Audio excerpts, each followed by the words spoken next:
Call it faith, providence, or mere chance, but a great number of Nigerians have been talking a lot about rape lately. Well, the increased public interest stemmed from more recent happenings in the country, but it still doesn't in any way diminish the pains and anguish of victims, whether in the past or in the present time, as well as the importance of advocacy. Now, let me take you back in time to 2014 and quote from a national survey conducted and sponsored by a group known as Women at Risk International Foundation. The report says 1 in 4 females experience sexual violence in childhood. It is added that approximately 70% of the victims reported more than one incident of sexual violence. Incidentally, the same report revealed that 24.8% of females ages 18 to 24 experienced sexual abuse prior to the age of 18, of which 50% sought help, with only about 3.5% receiving any services. In general, it is always hard to determine the prevalence of rape in any country. Now, most victims of rape are often scared to tell anyone about what happened or even go to the police. The result is high number of undocumented rape cases and traumatized victims. Rape stigmatizes emotions. It is a crime of insult, oppression, and many say it devalues the victim psychologically. Do the existing laws offer enough as punishment to deter perpetrators in terms of response? Are the hospitals adequately positioned to attend to rape cases? And why is there an outcry over the reported increase in alleged rape cases? Well, as usual, these questions will be answered shortly. I am Anne Jibuno. Welcome to Nigeria Today.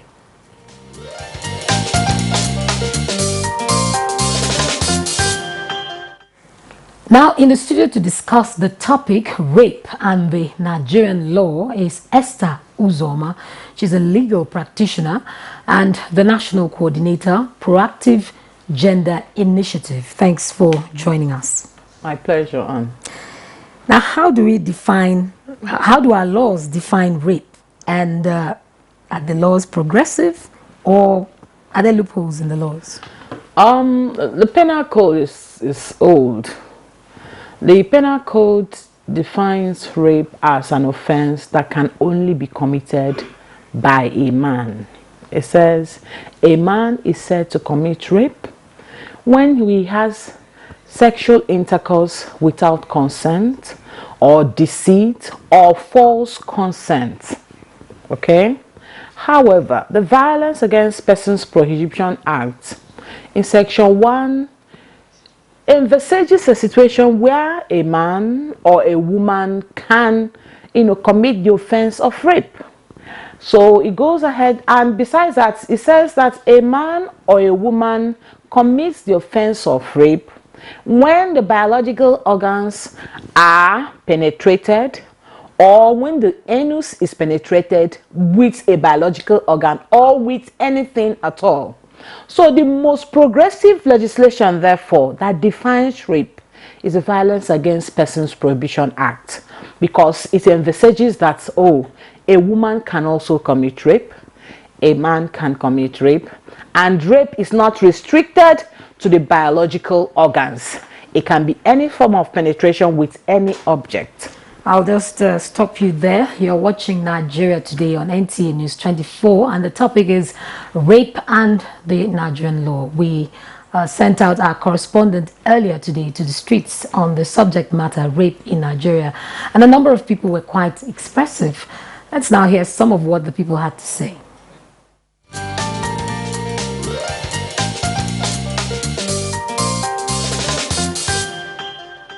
The law does not go a long way to persecute them, because you still find out people being raped, underage girls being raped, and people just go scot-free. Each and every one of us have parts to play, and we should not leave it for the government alone. Rather, we should also do our primary assignment. If parents can do more on that side to protect our kids and teach them, groom them, educate them, I think it can help to curb this issue of rape. They need discipline. Maybe 3 months, 5 years, or 1 year in the prison. They will know. They easily they know this exactly. The thing is paining me. Victim of these rape cases, they have been stigmatized. They have been neglected because of the stigma attached to it. So many people who have issues of rape, they don't like coming out to air their views on it. On the part of government, I think the law should be looked at properly, as to really see how the people could be really restrained from it. It's becoming too much. It's becoming alarming actually, and it's not right, because now all the girls now are just scared. I want government to really give them the punishment they deserve, so that when other people that wants to try it, see it, they won't be able to do it again.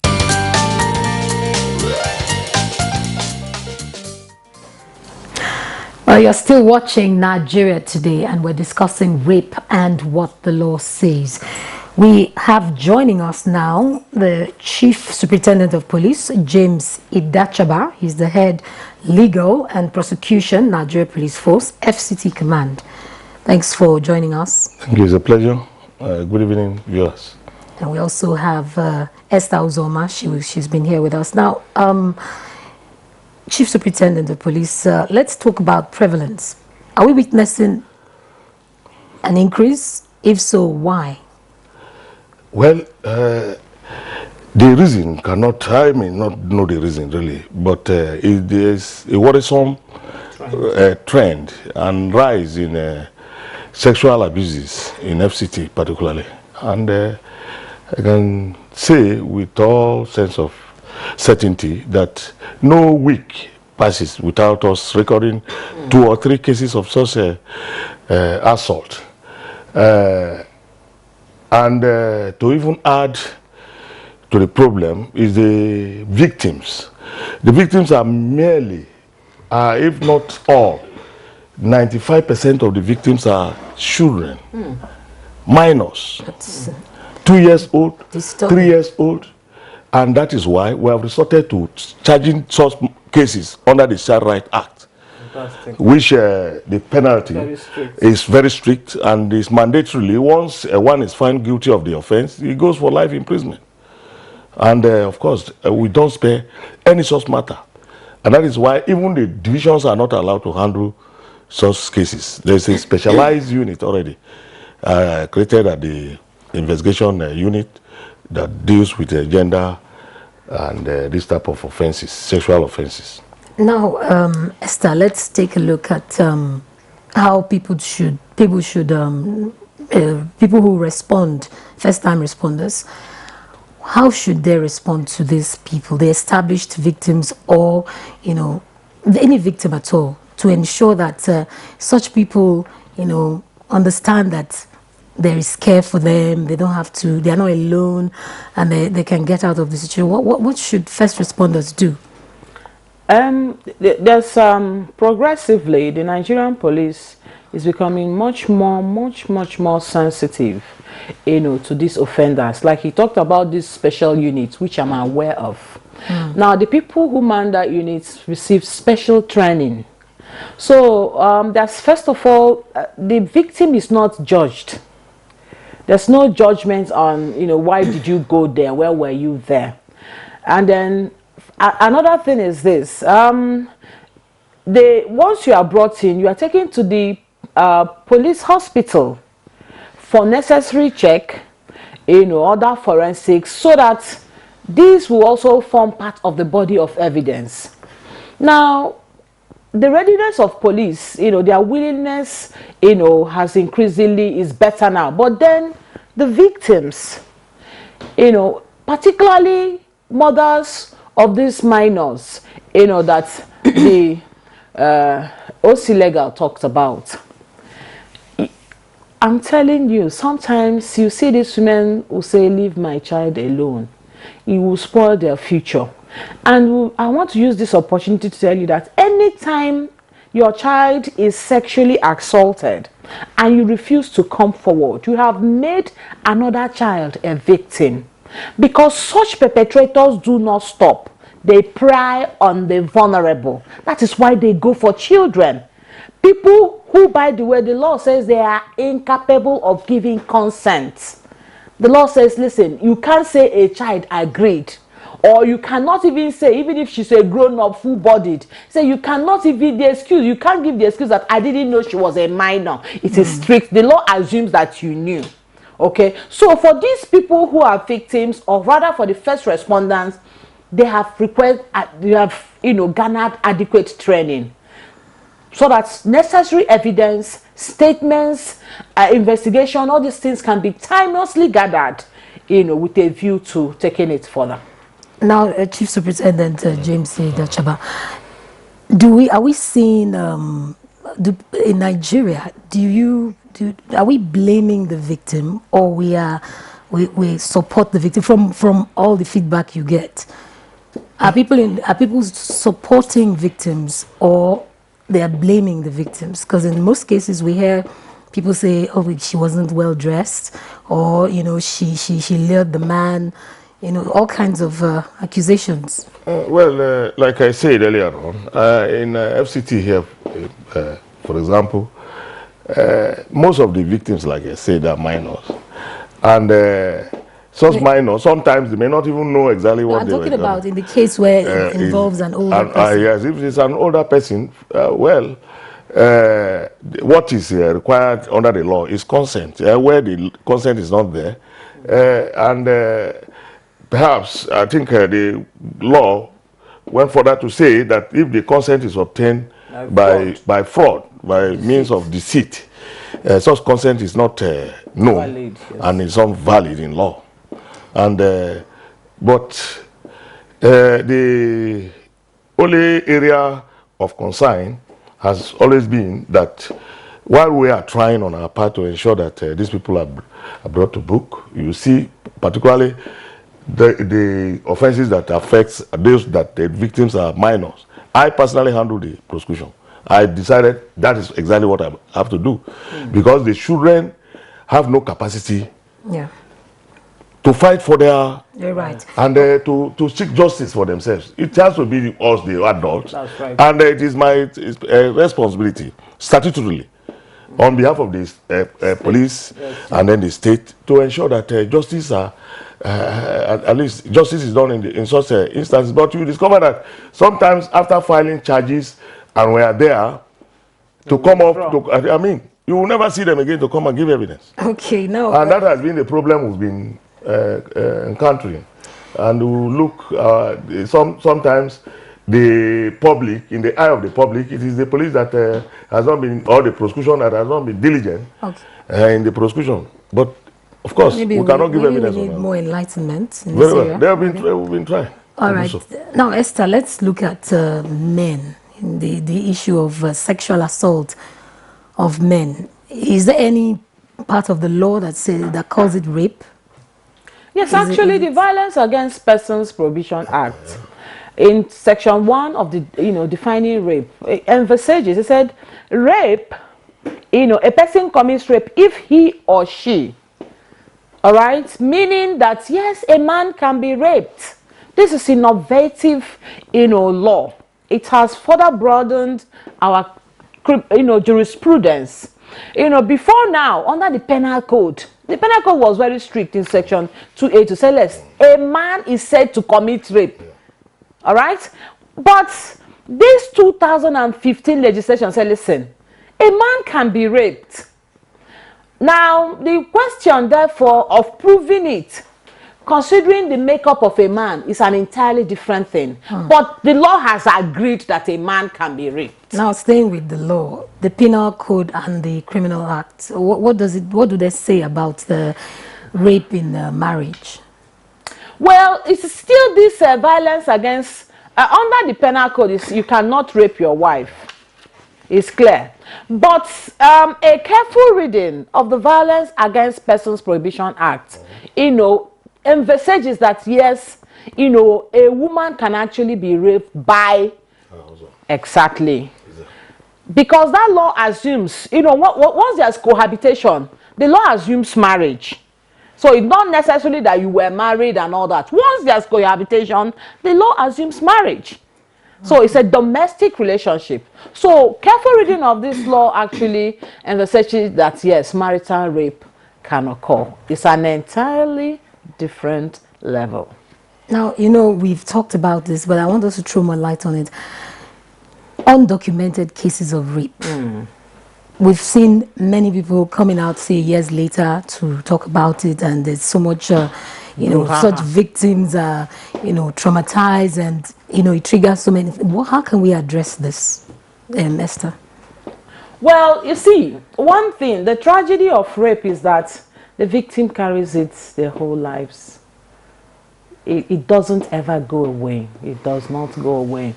That is why you find some people, you know, are warped. Some people get angry easily.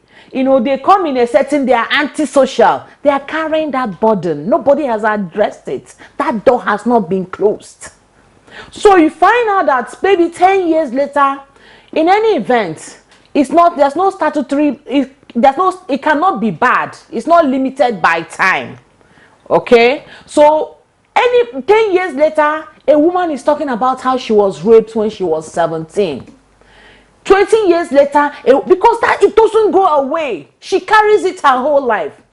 It is that part of the reason that this special unit, very, very special unit, particularly in FCT, where I practice, part of the, you know, trainings is also to watch the psychology of this victim who comes 10 years later. All right, to talk about, and it is easy to establish it even after 20 years. Do you know why? Because the level of evolving science that we have now, let me tell you, if forensics is carried out, everybody you have ever had sex with, that's you will show from your body. Okay. But this is what the FCT needs more of. In fact, the Nigerian police needs more of this, you know, cutting edge technology. Okay, now let's talk the police now. Let's talk about counseling. How do you balance counseling with ensuring that justice is, you know, is carried out, and, you know, not to in order not to traumatize the victim further?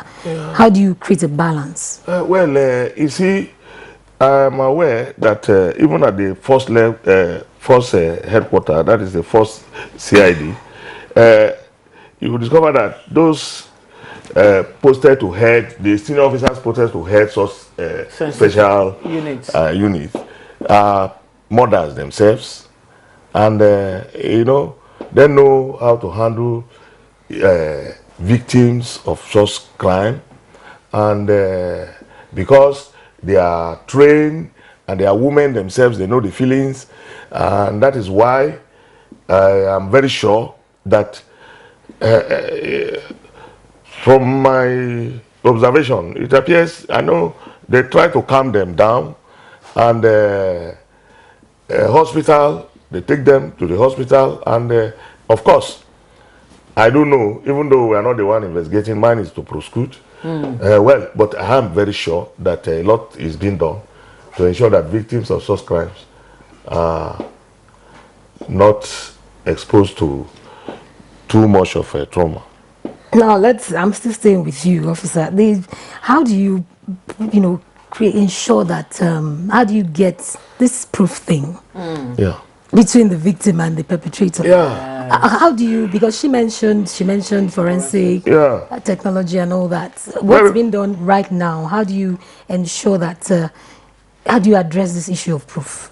Well, you will realize that if you go by the penal code, time is of the essence. Yes. For you to be able to have sufficient proof, there must be proof of penetration and what have you. But, like I said, under the present, this is we are using, like she had talked about Violence Against Persons Act, Prohibition Act, and then the Child Right Act. You see, it makes the scope very more wider. Like the children that are being raped, you know, you discover that it is not the when the incident occur immediately that they are discovered. Sometimes it takes days, weeks, Exactly. It's only for the mother, a careful mother, after observing discharge the movement of the child, he will now subject such child to some question, because ordinarily the culprits usually employ threat and then put the victim, the child, under fear of certain things, yes, and warning such child never to disclose what has happened to her to anybody. And it's only then, but for us, using our technology, as it were, we will not disclose how we go about it here in the public, but we have been able to overcome so many of the yes, that's correct. But the boy child is also raped. So we're at the sense. That's another issue. Yes, I did a matter once, in fact, that matter spending before Justice Origi. I enforced the fundamental rights, in FCT here. A boy was raped, unfortunately, by a policeman. It happened, serially, over time, span of three months. At the point attention was drawn to his anus, it has been torn into pieces. And he did say, this is the person. You see, so sometimes we neglect the boy child, and we think, oh, the girl is more vulnerable. A boy can also be sexually assaulted. So when that maid is giving that boy a bath and is staying long in the bathroom, what is going on? Dear mother, dear father, find out. Okay, now let's take a look at punishment. We've heard of cases where rape victims get as little as 6 months and they're out on the streets. What's been done is that enough, first of all, and what's been done to ensure that in other climes this is a very grievous offense, or rather it attracts very long jail term and punishment? What's been done to address that? How is the police handling this? Well, for us, like I said, except where the victim is entirely an adult. Like now, you see, the definition of child under the Child Rights Act, like students that are in schools and what have you, they fall within the purview of the provisions of child rights, because a child is defined as a person under the age of 18 years. What if it's not a child? Well, if it is and it is the one charged under section 282, the penalty is provided for under section 283 of the penal code, and it is life imprisonment, but then or lesser penalty, even fine. Okay, now as it were. But for us, ours is to prove our case before present the fact, prove our case before the court, as to the punishment to be awarded. In a nutshell, it is within the purview of the court. We don't impose that on them. Okay, certainly. Now, as a lawyer, in a nutshell, Esther, how should we curb rape? In a very, very briefly, we're out of time. Well, it's eternal vigilance is the price of life. Keep your eyes open. Watch that child.